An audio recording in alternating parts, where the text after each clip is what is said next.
Welcome to Odin's Meads, where today we're going to be mixing up some alcohol while we drink some alcohol. Today's mead is brought to you by Left Hand Brewery, and we're going to be enjoying their Sawtooth Ale, which I actually really like this ale. It's a very well balanced. It's got a malty flavor to it, but you can definitely taste the hops as well. It creates a really good balance. So thank you, Left Hand Brewery, for making this delicious ale.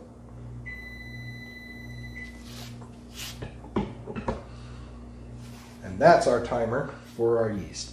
So before we got started, I wanted to shorten this video down a little bit. So what I did is I went ahead and hydrated my yeast. You don't have to do this. You can just pitch the yeast right from the packet into your mead.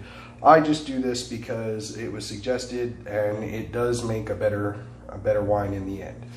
So when I hydrate, if you're interested in doing so, I use a nutrient and a nutrient booster with it. And by doing that, as the yeast hydrates, the cells are going to soak in those nutrients with it, so they'll hold it a lot better. You'll just get a much better product. So to start, we're going to use a food grade bucket. These are wonderful because you can do all of your mixing in, and you can get a good stir in there, and it's also very good for when you want to add fruits, things of that nature, because you have a lot of room to move in. As you can see with this 1 gallon carboy, there's not a whole lot of room there. You can get a stirring stick in there, but that's about it. So we're going to start out with some good, fresh, clean water. You can use tap water if your water is good in your tap.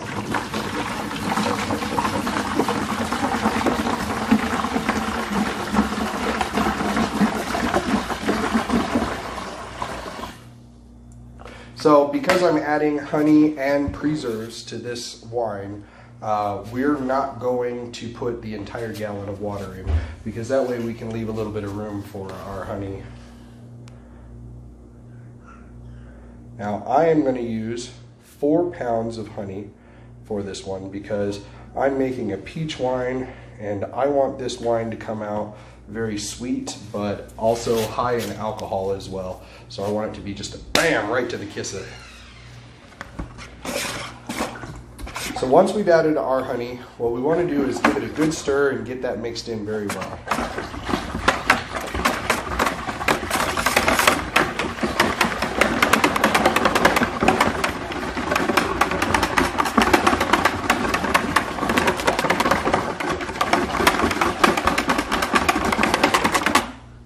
So at this point, I've got honey, I've got water.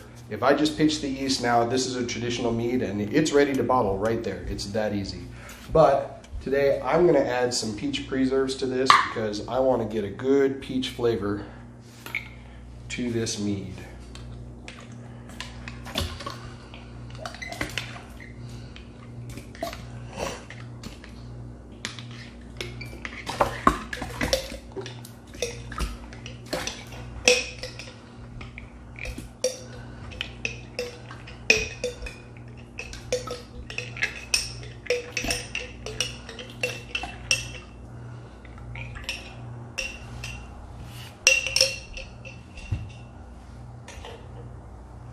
And once again, we want to give it a good stir.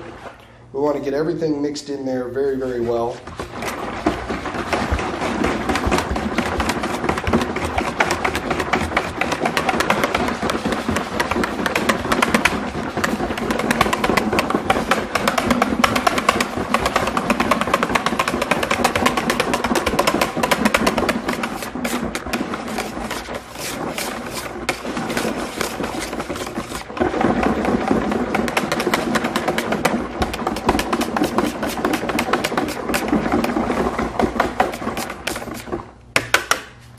And once we're sure that we've got this mixed up good enough, we're ready to just pitch our yeast right in.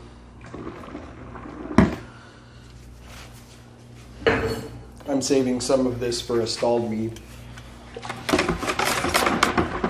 Give it a light stir just to make sure that yeast gets in there real good, and then we're ready to put it in our fermenter.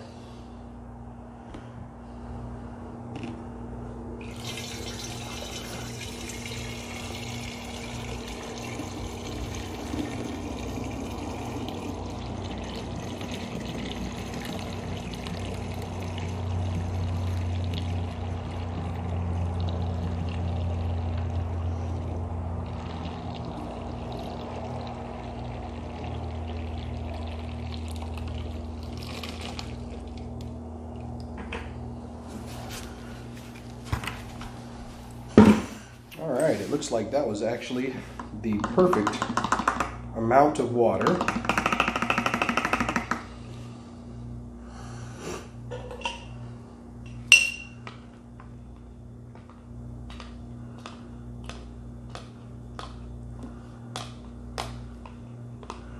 And then we don't want to waste this delicious peach, so we're going to go ahead and scoop this out and put it right into our jug so that it can sit there and ferment.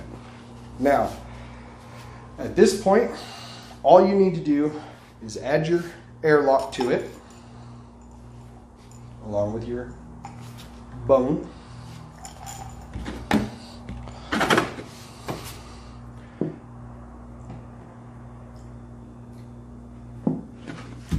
Just a little bit of water, and we'll press this on real good so that we get a good airtight fit.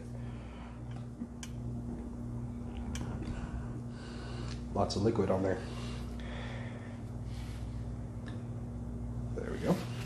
All right, and that's it. Your mead is ready to store, and you're going to want to let a mead like this sit for at least a month in the primary stage, and then you're going to want to rack it back over into a clean container so that you can get all of this sediment out of it, and that way you'll get a clearer mead. But that is the whole process right there. It's that simple. And these carboy kits you can get on Amazon for $12, and it comes with the carboy, the bung, the airlock, a packet of yeast, and this packet of nutrients right here, which is actually enough to make several gallons of mead. You only need a teaspoon of nutrient for every gallon.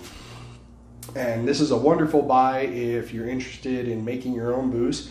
I hope you really enjoyed this video. If you did, please hit the like button down below. If you want to see more content like this, please hit subscribe. If you really want to see up-to-date videos, go ahead and hit that bell icon. Otherwise, have a great day.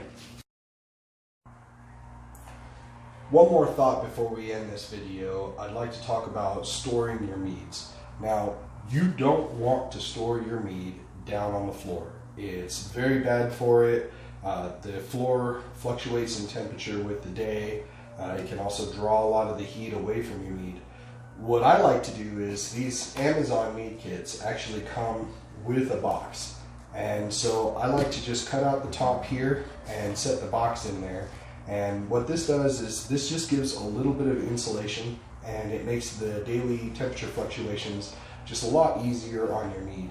I use the Lalvin 1118 and 1116 because they can handle a large temperature variance, which living here in Colorado, I mean, in the mornings we could be 60 degrees, and by the afternoon we're in the upper 80s, lower 90s in the summer, and in the wintertime we could be 70 in midday and then drop down to freezing at night. So all these boxes do is they just give it a little bit of extra protection. Another thing that you will want to do throughout your fermenting process is you will want to degas your mead. That carbon dioxide, it builds up in there and it will actually suffocate your yeast, and it will cause premature stop to your fermentation. And it's really, really easy. So all you need to do is just take your carboy and give it a light spin, okay? And just give it a little stir. And what that's going to do is that's going to break everything up in there and give the mead a little chance to let those carbon dioxide bubbles go. Be very, very careful when you're setting your meads down. These carboys will break, and the last thing you want to be doing is cleaning up a gallon of mead off the floor along with a bunch of really thick shards of glass that can cause a lot of damage. Lastly, if you're like me and you just cannot wait to do the next set of mead, what you want to do is you want to label your meads. What this does is this allows you to know what flavor you did and when you did it. So you'll know when it's ready to transfer into a secondary fermentation or when it's ready to bottle. It's just a lot easier to keep track. At first I didn't use labels, and then I got 8 gallons into the game and thought, oh boy, I probably better be dating these things. So definitely slap that label on. Another nice thing about the box is you can put the label on there. It's going to be a lot easier to remove than the label on the glass. You're going to need a little acetone for the one on the glass. So, again, I really hope that you enjoyed this video. And another shout out to Left Hand Brewing Company for making this wonderful ale, Sawtooth Ale. I really hope you go out and try a bottle for yourself so you can see just how great a blend this is.